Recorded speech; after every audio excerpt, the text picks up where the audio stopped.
Hey YouTube, I just want to go over a couple of things from my last video. The camera was real shaky, but it's on there now. And there was long periods of pausing. And my mouth was full of mush, I didn't know what to say. I was all jacked up on Red Bull and Mountain Dew. Let me show you a few things.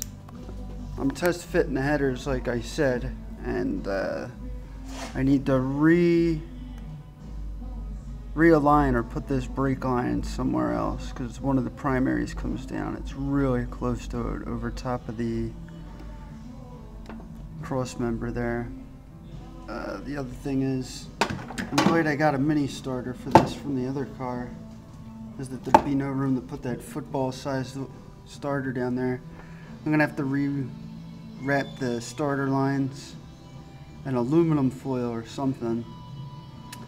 And the transmission cooler lines are really jack-legged under there. They're in the way of the starter, they're in the way of the headers. I'm gonna have to do something about all that. I come across the old supply of decent line. Maybe I'll do something with that. And what else? The oil filter. Can you see that? Turn the light off. Well, the oil filter's down there, and the primary's just wrapped around it. That's just gonna be so much heat. I've never heard of an engine running too cool, so I'm definitely gonna run an oil cooler. But I'm also thinking about running a oil filter relocator and probably bringing it up. I don't know, up behind the headlight or something. And I'm really dragging my feet with this. The other lines were I just got these wrapped to clean it up, but they're all just melted. Like, the last guy really just jack-legged everything. I'm surprised it ran as good as it did. Like when I got the car, because the AC's not in it. Well, this goes to the heater box and shit, so I'm hoping, yeah, here's the other side of it. This was just laying on the headers that were in here. I'm kind of surprised that I was able to pull it apart and not break it, but I believe this is for the compressor. And all these wires were just kind of like pulled up, hanging over top of the header heat, and just, and these wires were just kind of draped over the water pump. Like, everything was just so jack-legged. I don't understand people most of the time. Like, especially I want to touch base with the AC. Thumbs up if anybody feels the same way. And I really want an honest-to-God answer from, like, people out there, because that's what they say to me is, I don't know, maybe it's when I got into the car game, that's what they would say. Oh, well, if you take it out, you go faster. Who the fuck told you that?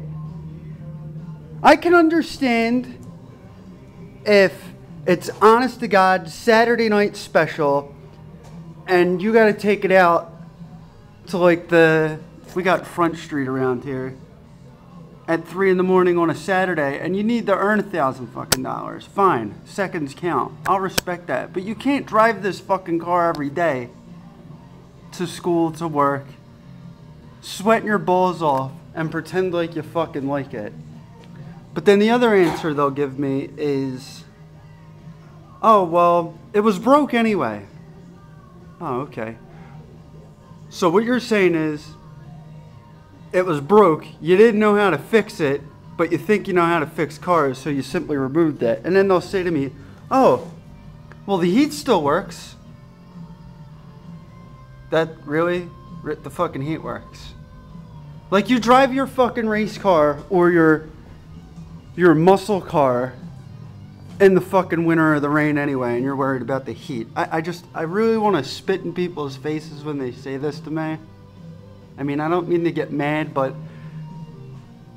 I don't want to sound like I know everything, but apparently nobody knows nothing. And at the same effect, when you take the AC out, your defrosters don't work. I don't know. I can't wrap my head around that. I mean, how much horsepower do you think you're going to gain? Oh, well, it's heavy. It's all fucking aluminum. Yet you're just going to put like 10 boxes in your trunk and amps and shit like that and then still say you got a race car. Okay, Chief, you're the boss. If you're going to do it right.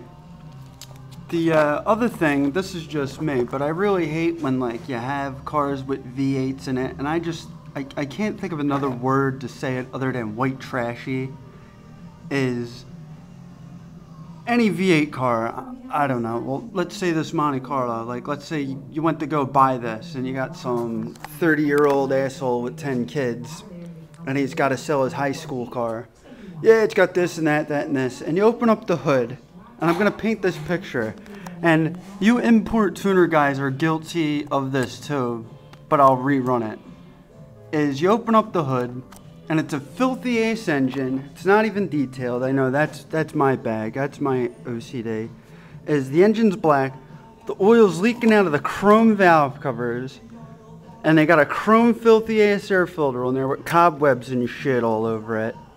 And then they'll have a chrome alternator with the chrome bracket and everything. All the wires are just frayed and just shit. Like that is white trashy. And that is every V8 out there that anybody decides to put valve covers on. They do the same thing. Now the import guys, I don't want to say the tuner guys, because there are guys out there that do their shit right. But I don't see them on YouTube, I'm sorry. Show them if you got them. When I go to work and they'll bring a car and I open up the hood, I kind of play a game with the other mechanic and I say, all right, I'm going to call it now. The cam cover is going to be painted red. It's going to have like an APC strut tower brace in it. And then it's going to have not even a ram air intake or a short ram intake. It's going to have like the factory air crap in there, but they took the box out and put a cone air filter up against the mass air sensor. And it's not going to have a header. It'll have the stock cast iron manifold on it, but they'll have an axle back exhaust system. I love when they say that. It'll have that, but the air conditioner will be removed. And I honestly, 6 out of 10 times I am right. All that shit is there. But we're all guilty of it. Nobody does anything right. And I don't know. That's just me. Does anybody else feel the same way about that?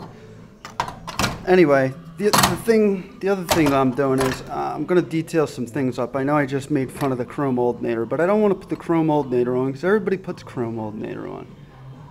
And I don't like those valve covers. They're gone. I'm going to get crinkle black ones. Maybe in a couple weeks I'll show you. But I'm going to have a buddy of mine go over this alternator and give it a once over and see if it's charging right and rebuild it. And then a good friend of mine that paints is going to paint the alternator case.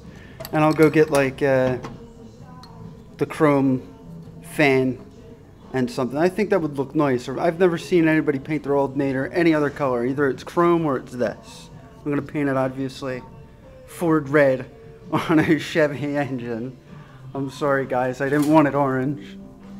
And by the way, for my last video, it took me 20 minutes. The name of the color on this car is called Pepper Sunset. I think it's a House of Colors or I don't know, some other name brand Crayola. I'm colorblind, but it's burgundy.